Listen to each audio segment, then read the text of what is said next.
Alright, good day, legends. Welcome back to our second podcast. Hopefully, you've all tuned in for the first one we had last week. You tuned in with our Blunt collection, so hopefully, you're all enjoying that. But today, we have a different aspect of the trading card world. Before we get into that, say hello to our friends. We've got Tally here, we got How are we, guys? Bolchi, How are we, everyone? and today our guest is from Moneyball. Say hello, Shane. Hey mate, how are you? How are we going? I guess I'm gonna let you do the introduction, so I want you to absolutely nail this. So I guess for everyone who doesn't know what Moneyball is, what is Moneyball? Shit, I hate it. It's the worst question ever. Like, it's repacks are so hard. Like, it's such a hard thing. I think about it constantly doing introductions, even when we're talking to sort of potential people to buy. It's like, how do you introduce a repack without sounding like a mixture of a really expensive lucky dip or just missing the point completely? So it's a pretty tricky one, I guess. But I mean, it's something that's become a lot more popular in the hobby at the moment. Probably a year ago, there was literally, Hit Parade to be available every now and again. There was a few other ones, Yeah. but it wasn't something that was everywhere. So that's why we sort of come out of, I guess, much more of a market sort of pull and push. Both Ben and myself come from breaking backgrounds. I used to break NFL, he broke NBA. And I guess it come out of just sort of going, well, shit, some of this product that we're getting, and especially, last year as the prices started to go up, it's sort of, what you used to be able to open for, $300-400, all of a sudden was costing $700 or $800. You're Yeah. splitting that up over a break spot, and they're pretty slim retail boxes. So like, geez, wouldn't it be good if we could have a guaranteed hit or two that we could just put in with these products, and just, I guess, add to the break and have a guaranteed hit. So we found a few different ones that we used to use ourselves, but we found they were really hit or miss. I hit this Giannis rookie card in one of them. Won't even name it. It's not Hit Parade. It was a no-name one, but I'll probably butcher their name, so it's not even through protecting them. But went to open it, hit this Giannis. I thought, oh, that's so good. Opened it up out of the one touch, and literally the corners of the card were like split. So, some of them there's some sort of, I guess, pretty brutal ones out there. We wanted to sort of make something that's probably a little bit more transparent, but just try to give people the opportunity to have something they can break, and I guess for breakers to be able to add a hit to it. So I guess essentially what it is it's a product where, it's a buyback or repack product. There's one graded card or one raw card, jersey, memorabilia. I guess there's different iterations of the product now. But essentially gives people the ability to hit those cards that they may not normally have access to or wouldn't find in, current products. So just on that, Shane, like you just mentioned about prices going up. We all seen the price influxation last year. Now, did you find it hard? Because what are we up to now? You have just dropped Moneyball Series 4. That was unreal. I'm guessing there's going to be another one on the line soon for the basketball. But with those prices going up, did you find it harder, adding in types of cards between like Series, say, 1 to Series 4? Because we It's have seen really those tricky. prices go up. It's one of the things where I guess it's a bit of a double-edged sword where unless you have a large catalog of cards to be able to use, you're almost buying release by release now. I mean, we've sort of tried to use the fact that we are a bit smaller scale. We don't have sort of, the ability to buy hundreds of thousands of dollars of collections. So, we brought out a few collections, but we sort of try to buy for that particular release so we can keep it cards that are sort of current at the time and that people are, desirable at the time. Yeah. But it's not always the way. You're going to have cards that you go to use, and by the time you go to use it, it's doubled. Or, even like we've seen a couple of months ago, we had some headliners that were ready to go, or, sort of, I guess, tier 2 sort of headliners that was that sort of prism-based type card where all of a sudden by the time people pulled them out of packs, we might have put it in as a $500 or $600 hit, and people have pulled it out as, a $100 hit. And it's like, well, it's sort of tough. It's the same thing. There's $70, $80 cards that by the time people open it have become Yeah. $15 cards, and they go, well, this is pretty shit. And it's like, to be honest, man, that was worth 4 times as much, Yeah. a month ago or 2 months ago. But that's the nature of it. There's plenty of cards that we put in there at $100 and are now $500. So, Yeah. It's the hobby. I was gonna bro. say It's the that hobby. sort of that you guys sort of released at that peak, so you would have been sorry, I don't know the exact time you started, but it would have been at that bought them for cheaper and gone up. Like we hit a Luca Luca Rookie Select, and there it is. There it is there. For people in the video. So I know when we bought it, it was absolutely huge, like massive card. And I know even from now, that was only a few months ago, and it's already like started to decrease. So as you said there, it's really that that timing of the market is just going to be very, very hard to hit. It's ridiculous. Like, and I mean, at the moment, people talk about a bit of a crash, but seen some data the other day. I think eBay released it. They've done in the first 2 quarters of I this saw year, this. they've already done like 2 billion US, which is what, I think 2.7 or so. I think it was Yeah. Wow. the start of this year they've sold more than they all of did last year already. Yeah, yeah. Oh, And like we're which is saying, all sort we're of, crashing, the price is going down, but there's more sales than it has ever been. and it's, I guess the good thing about that sort of eBay data as well is that, traditionally the card market's pretty high end. Like, people always talk about these all-time high sales, but the sort of, sometimes a lot of that data is floated by, $4 million sales, $3 million Just get sales. occasional big ones, yeah. Yeah, but with eBay, I mean, nowadays a lot of that higher end stuff is done off, your auction houses, your auctions and Goldens and stuff stuff like like that. that. So that eBay data itself is probably even more impressive. The fact that so many of those bigger cards would have been sold via your PWCCs on eBay last year. So to Yeah, have yeah. already done more than that as a total in 2 quarters just shows that, there's still, I guess, plenty of water in the tank at the moment. Yeah, the That's hobby it. is It's definitely gonna still be- building. I mean, if you look at the other day, obviously the big news was Fanatics getting getting that. Love to Yeah, get your massive. thoughts It was on so that. surprising, but I guess in the 2 weeks or week leading up to that news, they signed like 3 different players to exclusive deals for Memorabilia as well. And I mean, when you look back at it, the writing was probably on the wall that these guys were ready to come in and just absolutely clean up and sort of take over. But everything. it's, as it just dominoes fell, you're like, what? It's just, yeah, it's It's pretty just huge. one after the other. You got the NBL, and like, oh, that's crazy. They're from NBL. We just heavily focus on NBA, so I'm like sort of looking at it like, oh, all right, NBL, like nothing, no biggie. Then I think it was the next minute, it was like a week later to see the NBA's like gone. Just like, what? Like, what does that mean for us? And I guess what does it mean for the Panini products? And that's going to be very interesting, especially for you guys with the repacks. Some of those ones, as you said, you hold Look, on to, you get one, the next minute, all the Panini's gone and Fanatics are in. And I don't know how to. Personally, I don't know if Fanatics will go, like if Panini will go. Like, I Yeah. mean, if you ever look at Fanatics, the way they're made up as far as their memorability, and they've already had even just a licensed apparel gear. They've held the MLB, the NBA, and NFL licenses for gear for a few years now. And then they actually, they then, I guess, whether it's sublease or sort of, license that again then to your Mitchell and Ness, to your Okay. Champion, and to these guys, so that those guys still make their product. yeah. And essentially they're like, it's almost, if you think of it like a subcontractor. So, I mean, I really won't be shocked if they do the same thing with cards and follow that same business model where they hold this and then Panini still make their cards and, there's a little Fanatics logo somewhere on the bottom corner or whatnot, and Fanatics control the distribution and the Yeah. sales channels. Yeah. But I don't know whether they want to make cards physically, but we'll wait and see. Everyone's Well, got yeah. a take on it at the moment. We're Yeah, 5 years yeah. away. I Like, was about to God say, knows, 5 yeah. years away, man. Anything could happen between now and then. Yeah, absolutely. Like, I mean, people talk about, 5 years, but that's, you hear so much of, how it will affect us. And it's, I've sort of been in the hobby a while, but even the way I see things change, like, over the space of a month or 6 months or a year, 5 years is a long time. Long Like, I mean, time, will yeah. there even be physical cards in 5 years' time? Will things not With just be NFTs and NFTs? stuff, Like, who yeah. knows? So, yeah, Yeah. it's, Interesting. yeah, We'll just it's have to definitely we'll weird. replay this podcast in 5 years' time and see. We'll see how Yeah. spot on we are. Mate, with there'll our be some. But I'm just going to assumptions go on literally every podcast I can and give a different take, and Yeah. just hopefully Yeah. one of them You're will gonna get nail it it. right Like, somewhere. eventually, I'll be like, guys, I said this 5 said years this. ago. Why are you Why not didn't people listening listen to to me? me? Yeah, this is Oh, that's my plan. NFTs are definitely building, eh? Did you guys use Top Shot at all? Did you ever play around with Top Shot? I have two No, common ones, personally. but I wasn't really. I've missed every drop so far. It's been great. Yeah. Been unreal.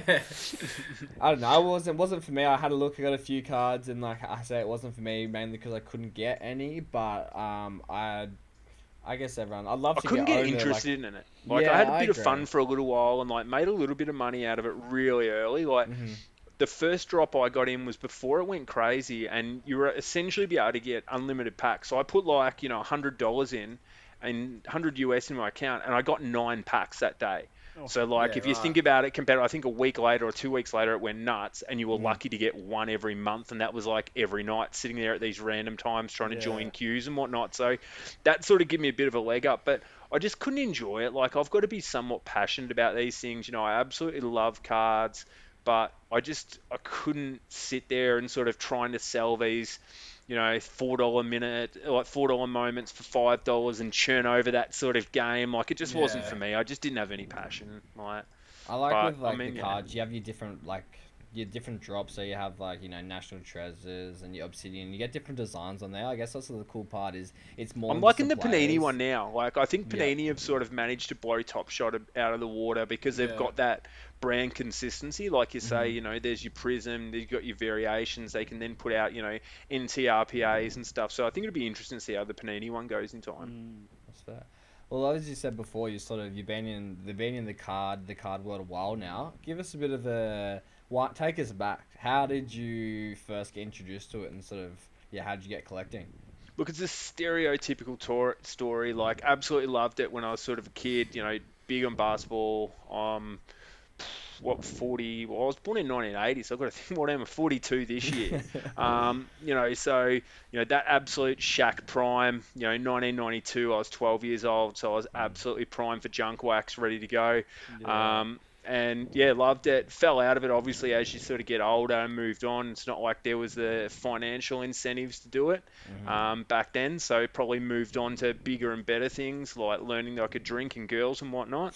But it's funny how it goes full circle, and then you get back to it. It's like, shit, I don't want drink or girls. I just want basketball cards now. You get back to them eventually, surely. So, But so did you throw any of those old school cards out that you used to have, like I did as a rookie? oh man, of course. The, Teenager. the first thing, like when I started collecting again, the first thing I thought was, shit, what has mum got? Because my mum's like, Yeah. I think other than myself, she's probably the biggest hoarder I know. Like, in a Oh, good you way, haven't met she's my clean, mum. but she Oh, keeps it all. man. Like, I'll be like, Mum, do you remember this kid? And she'll be like, hang on. And she'll go pull out a photo album with photos of this kid and me, and she'll be like, yeah, and tell her the story of this kid again. I'm like, yeah, I was telling the story here, but she's got all this info. But so I knew like mum would have stuff. So I'm like, Mum, what have we got? What have we got? And look, there was absolutely nothing, but it was good fun going through there and Yeah. sort of, trying to see what may have been there.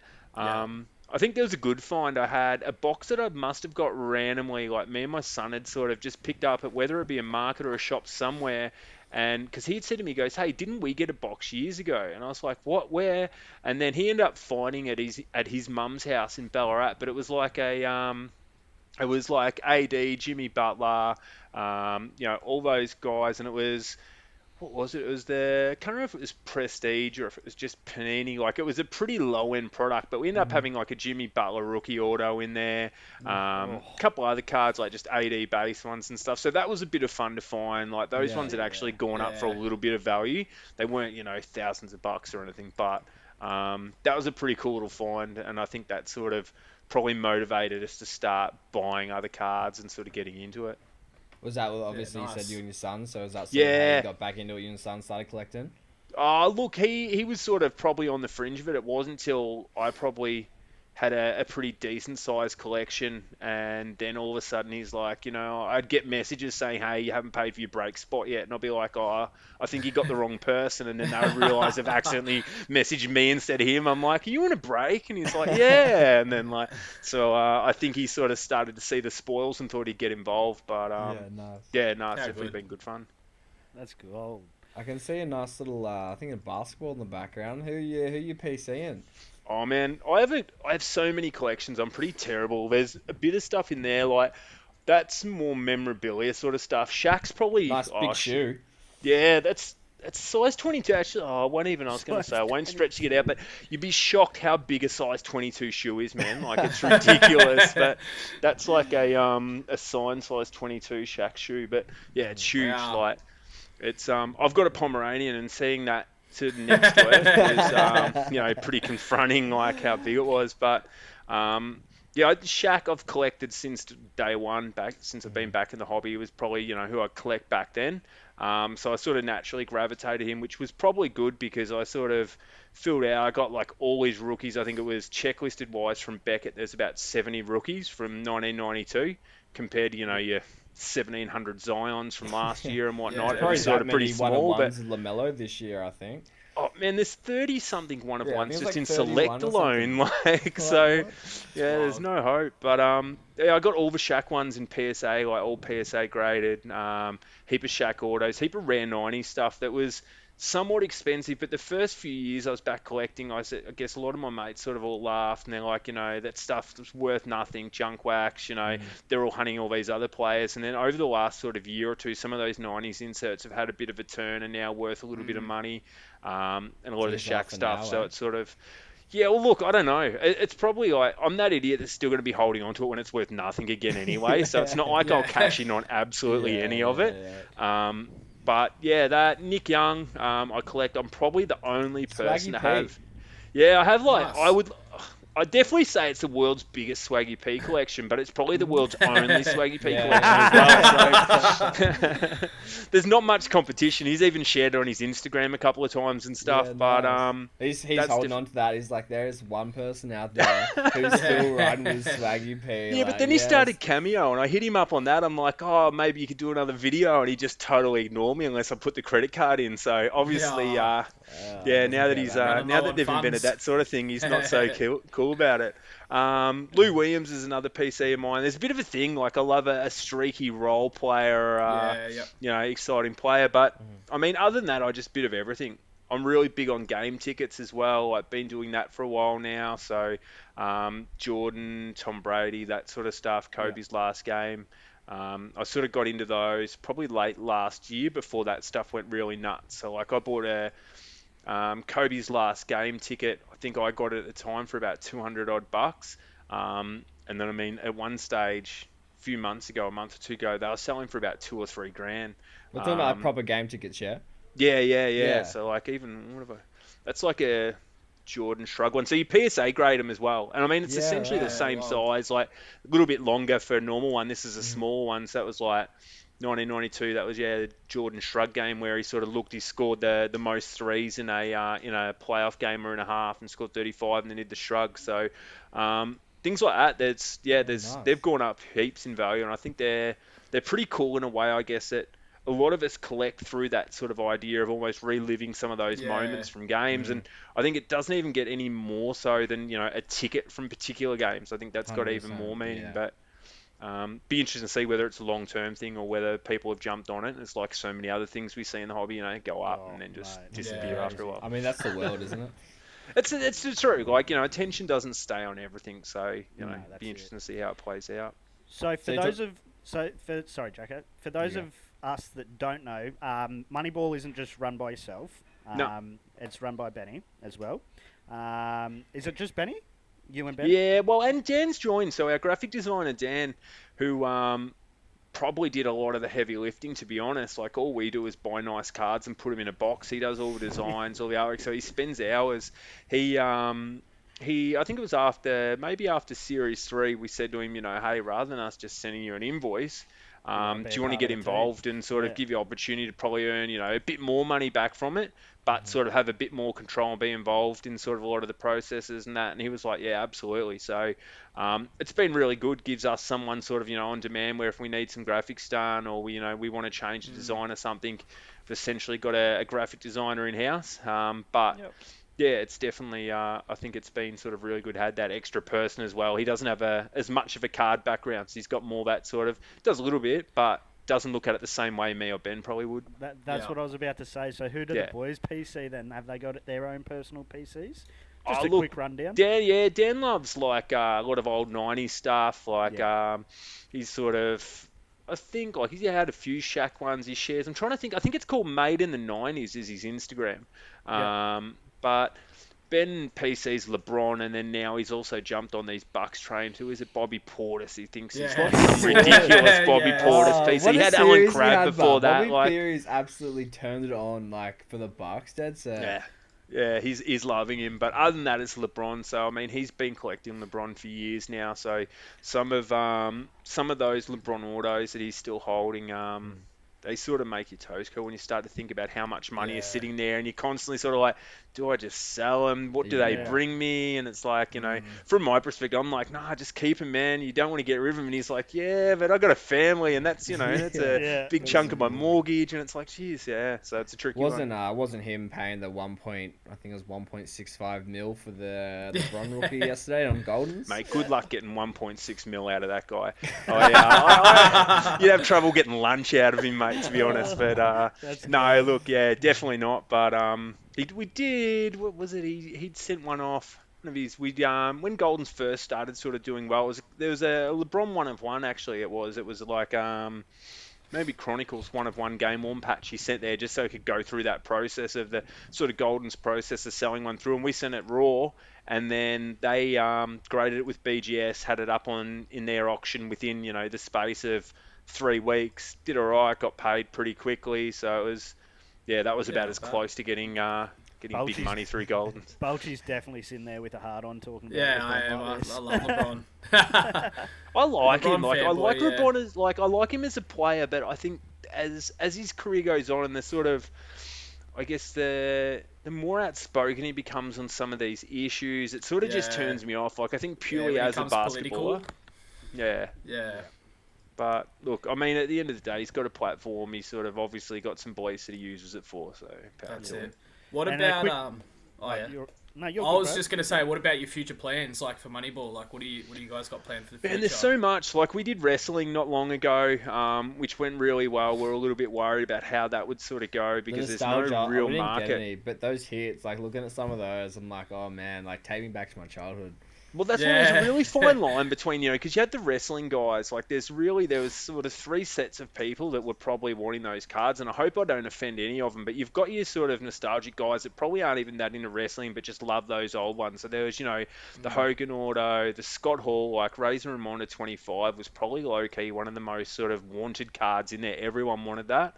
There's some other really cool 90s stuff, but then you've got the dudes that are all about the chicks cards. And I don't know if it's, I haven't watched a lot of women's wrestling, and I'm going to assume it's definitely not like an attraction thing. Still, like, Trish Stratus, that Kiss card? Yeah. I didn't know till afterwards. The dude that hit it messaged me, goes, "Did you realise the Kiss card was of 69?" And I'm like, "Oh no, I didn't." That was, I probably would have put more value on it if I knew, but I don't know if there's a market for 69 Kiss cards in wrestling. But so you've got the dudes that chase the girl stuff, and then you've got the guys that love, all the guys stuff and any of the modern stuff. So trying to keep, I guess, all 3 sets of those guys somewhat sort of engaged and entertained through the release, because one of the biggest things that we do focus on is trying to make sure that we're providing something that people are going to enjoy opening, but we do it on a small scale. So we're not doing these unlimited print run type releases where people are putting out 500 boxes, or even where they don't even tell you how many, so they just keep churning and burning. The wrestling one was of 50, so you had pretty good odds of hitting something. So we just didn't really want to put any junk in there, and just wanted to, find some stuff that people would enjoy. So we've got UFC coming out, tomorrow night. So we'll probably be out by the time the guys hear this. But UFC is another interesting one. UFC is one of the fastest growing sports hobby-wise. If you look 100%. at Select and Prism this year, it's gone nuts. So that's going to be another interesting one. And then we've got our main release, which we're doing probably, I'd say, to be less than a month away, but probably a couple of weeks away. And that's 1 jersey and 1 card. So that's been a real mission. Any chances of getting a sneak peek of the hits? Or Look, there's the jersey wise, there's a Kobe auto in the cards. I can tell you there's a Kobe auto as one of the main hits in the cards. It's probably the last of the Kobe autos we have at the moment. We purchased a couple, and we've sort of been really sparingly. It's so tempting when you got a card like that just to use it to sell everything. You're like, it's got a Kobe auto in it, buy it. But that's our last one left. So, but the jersey wise, Ben's been absolutely hard at it. One of the biggest things that we never realised there was such a problem is with sort of guys that think they've got authentic jerseys that are buying, like, they're just essentially Barley jerseys, so they've got their tags on them and whatnot as well, but they're selling them in Facebook groups at $500-$600 rather than a custom might normally sell for sort of 150. And out of buying 50 jerseys, we actually had to return 20 out of those 50 because they weren't even close to being real. When we got them and had a look, we're just like, what? Like, there's no way you thought this was legit. So, it's been Are a bit these of on an eye Facebook opener or from like big brands or what was sort everywhere, of? man. Like, as far as, we had some off Pristine. It's an auction house in the US. Mm, They're a little bit like eBay, heap off Facebook groups. And I think, a lot of it comes down to lack of education. I don't think people are particularly being dodgy, but they just don't know, and I think it comes down Yeah. to breakers are breaking this stuff open, and Hit Parade's probably Yeah. one of the 100%. worst for it. They have a heap Right. in there. Yeah. They open it, and Those these dudes iron-on go, patches. yeah, and breakers go, looks, it's got tags, it's probably authentic, and they're selling their break, or, and the moment they're like, yeah, it's got tags, yeah, it's an authentic, and everyone's like, okay, cool, like, we bought a KD authentic Nets jersey, or what we thought was authentic for, 650 odd bucks.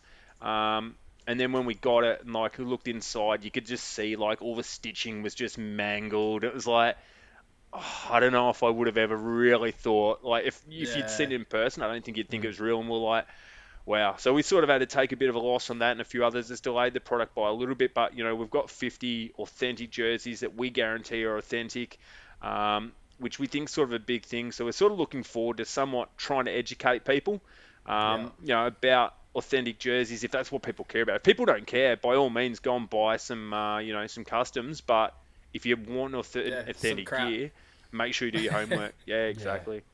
But that'll be interesting now with Fanatics as well. We've sort of had a few chat with those guys, but trying to sort of work out something where we can sort of bring, Fanatics product to people more, but it's pretty expensive as well. So Yeah. there's that balance of price. Yeah, for Nice. sure. That's sort of, I guess, that sort of takes us to our last question that we have to have. It sort of fits into there, but we did this last week and it was a bit of it was alright, went good, so we'll go again. If you had one piece of advice that you could give to your younger self in regards to the hobby and collecting, what would your advice be? And it'd be the first 50 cards, the first 50, $10 and $20 cards that I bought. Just wouldn't buy them, and then sort of probably hold off and buy something. At the time, I probably could have bought, a Jordan rookie for maybe 1,000, 1,500 or something when I first started in the hobby. Mm. So I think, although it's a learning process that probably everyone goes through at some point, I think, definitely those first just 50 stupid purchases are probably the ones that I agree. If I look back at what I bought now, if I could see my eBay history, I'd probably think, what was I doing, these cards. But, That's look, I think it's an important thing to learn.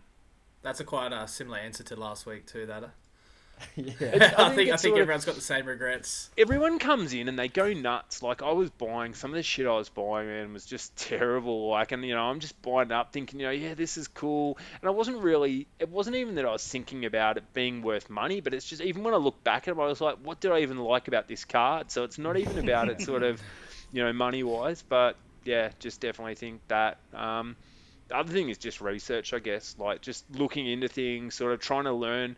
I think it's one of those things where people forget that the destination is almost as good as the journey in the sort of hobby sense, where, it's one thing to own this nice card, but I think it's so much more fulfilling if, you might have spent 6 months learning about that particular set, learning about that Yeah. particular card, tracking that card down. And that could be, a $50 card, or it could be a $500 or $5,000 card.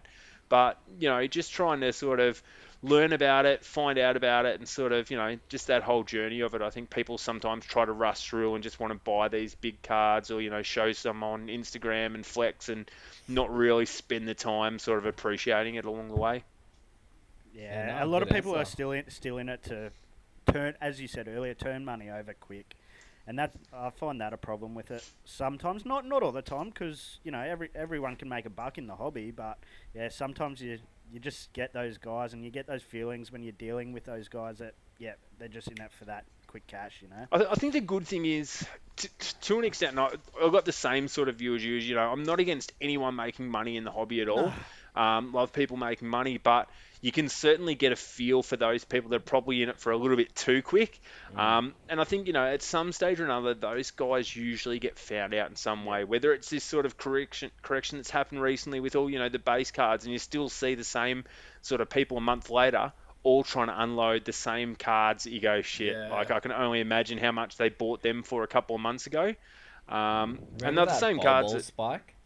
Remember that Bol Bol had that one Yeah. good preseason game in No, the but that bubble? happens all the time. Who was it I'm the still year holding Tell Horton before? Like in the Tucker. Tucker, bubble? number THT did one as well. THC, but it was even last year in the bubble. There was a player. Who did he play for? I'm trying to think. TJ Warren. TJ Warren. Yeah, TJ. Yeah, Yes. that was the same thing. Like people went nuts. You know, it's always happened, I guess. But yeah, I think it's not even those ones. Like it's not the speculators. It's to me the one that irritates me the most is just straight out boring cards, like a Luca base prism or something where there's just it's just because it's a PSA 10 Luca base prism is probably to me the absolute pits. It's the most boring card. Like I would not want to own it, other Print than the run's fact that massive.